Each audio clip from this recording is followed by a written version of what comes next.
future leaders of our country, we're in good shape. Managing the butterfly.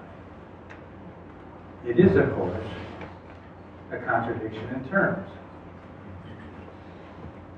You can't manage a butterfly.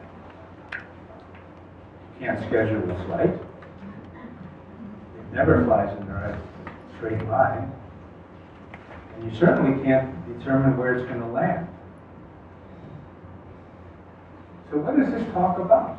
I know you all came here because you wanted to now know how to do this. Anybody have an idea of what I'm going to talk about? Great. I've confused you all. I'm actually going to talk about creativity and innovation, particularly trying to create innovation and creativity in a work group. Someday, you kids will be joining the workforce. You'll join a large company or a small company. More and more, from what I hear, you're going to save the world, and you're going to work for a nonprofit. And as you hear, I've done all that. I've worked for large companies and small. I've had the luck of starting a bunch of healthcare companies that went on to become extremely successful and hire thousands and thousands of people and have changed the way medical practice is done. And I've also had a chance to lead nonprofit organizations. Now, you someday are going to want to lead. You will perhaps want to join an exciting organization when you get the job. You want to join a stimulating organization. You want to grow. You want it to teach you something. And of course, some of you, maybe many of you, will someday lead an organization like that. And when you're the leader, you're going to say, wow, I want to be able to stimulate innovation, creativity. I want to make this an exciting place. Now, my answer to you is, don't try. In my experience, all attempts to try to create innovation fail. Not only fail, but actually stifle creativity. Now that may be a little troubling to you. So where do I come from then? Okay. A little of my background. I've been around a long time, as you can see. 3/4 of a century. Now some of you may say, what can this ancient guy teach high school students about creativity? Where does he get some basis for understanding that? A little more of how I came to this. I grew up in Whitefish Bay, Wisconsin. Went to school there. And I'm not sure why, but somewhere along the line, I got fascinated with Eastern or Oriental culture and philosophy. And when I was at Stanford, I had an opportunity to spend a semester at Keio University in Tokyo, and I studied Zen Buddhism as one of your teachers. Interesting. And then, with a young family, at that time only 2 kids, we lived in Tokyo for 2 years while I managed a U.S. subsidiary. So I've been I'm a Westerner, I've grown up Western culture, but I've been living and studying a little bit the Eastern way of thinking. Now I use the butterfly as my analogy because I think creativity from an Eastern standpoint is more mystical than metaphysical. Some of you have perhaps heard the ancient Japanese tale of a man that slept under a tree and dreamt he was a butterfly. When he awoke, the dream was so vivid, he He didn't know if he was a man dreaming he was a butterfly, or he was a butterfly dreaming he was a man.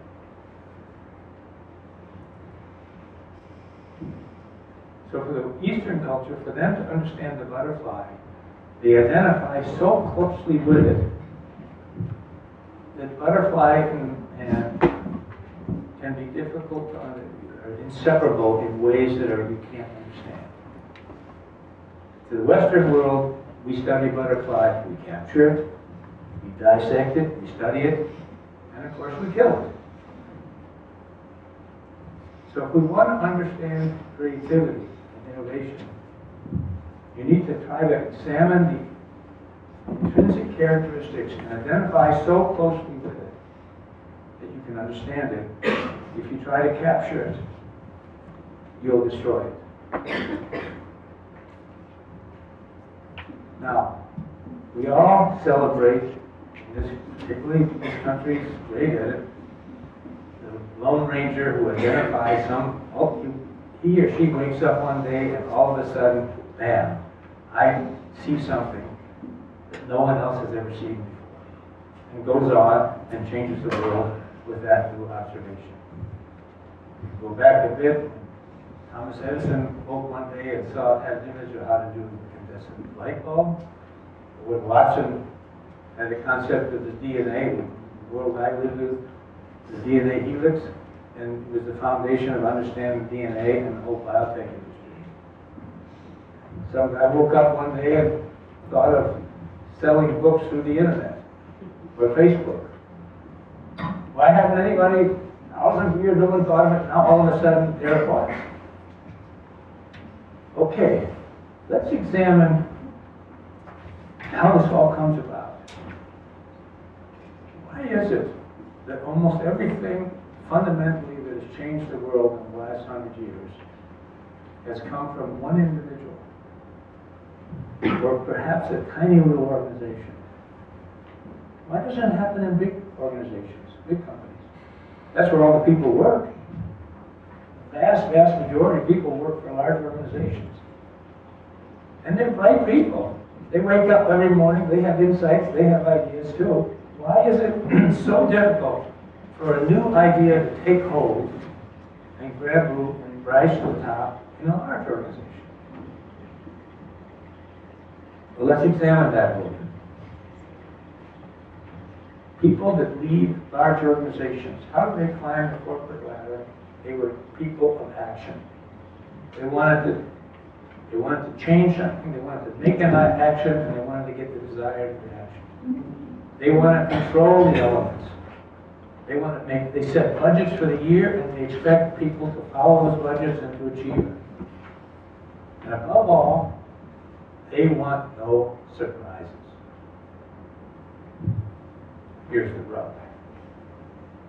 Innovation is a surprise. It's some random event, as I described, and all of a sudden there it is.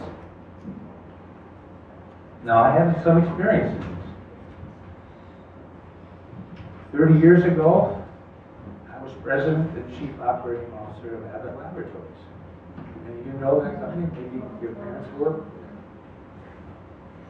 At that time, we had 70,000 employees. We made everything from pharmaceuticals to diagnostics, medical devices, IV solutions for hospital. We even made Similac, infant formula, which many of you will probably nourished in your infant years. And we operated in 60 countries around the world. So I knew that we had to have procedures, we had to have rules, we had to have budgets. And I knew without that we couldn't exist. It would completely be total chaos. So we had to have all these regulations. But I also knew it is exactly these regulations, these rules, that will limit creativity. It is these rules these limitations that can stifle you so much and eventually kill an organization. Bureaucracy is like a cancer. You know it's eating away at you, and it could eventually consume you if you don't keep it down. So I I sort of felt I was like the guy running through the jungle with a machete, chopping down the pines to open up line of communications to hopefully some creative idea may surface in this enormous company. In fact, I did some crazy stuff. On 2 occasions, I took a group of young scientists and I said, you go off campus, you rent some cheap space somewhere, and you go invent something, and check back 2 years later, and you don't have to follow any of the rules of that. You're totally free to do whatever you want. And sure enough,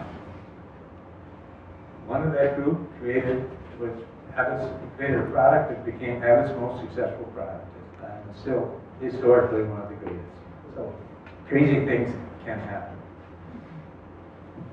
Now, hopefully this is going to work here. Okay. Now, you probably all know what that is. You have some people that do a Chinese, and you have a Chinese class here at Lake Forest. But those of you, that of course is the Chinese character for crisis. But it's noticed it's 2 components. On the left side it says danger, and the right side it says opportunity. So for the Oriental mind, when crisis happens, they look, where's the upside? There's usually some change. So I encourage you to look at this, look at change, and look at the positives as well as the negatives. 50 years ago, the two largest retailers in this country were Sears and Montgomery Ward. At that time, Sam Walton and Walmart had one little store in rural Arkansas.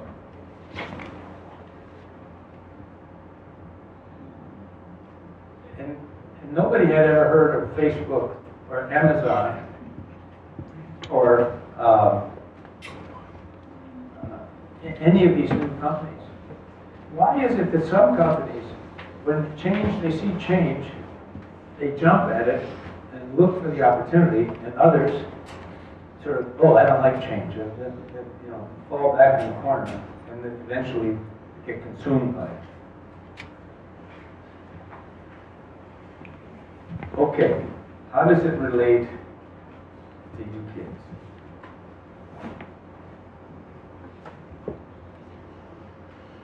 Are you willing to accept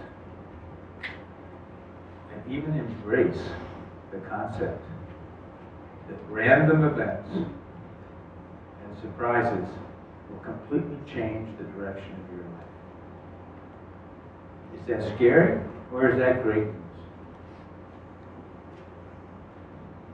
And I got to tell you something. There's nothing you can do to change that fact. Things, people will enter your life that come out from nowhere that you don't even know about. 1 year from now, 3 years from now, 10 years from now, all of a sudden, bam, something has entered your life and your life is completely changed. Now, 2 ways you can react to it. You can say, oh, I don't like change. Negative. Or you can look at it and say, well, let's see, maybe there's some opportunity here. You know, isn't it great that your life is uncertain? Can you imagine how boring it would be if every one of you knew exactly where you're going to be 5 years from now, 10 years from now, you're all pre-programmed? That wouldn't be a very interesting life. So I said before, there's nothing you can do about it, but you can prepare. So you can do something to deal with change. Get a good education, learn some core competencies and skill levels, join a great organization that will stimulate you and you grow in your capabilities. So you can do something about it. And if you do, I would encourage you to embrace the concept of uncertainty and the exhilarating ride it's going to take you on.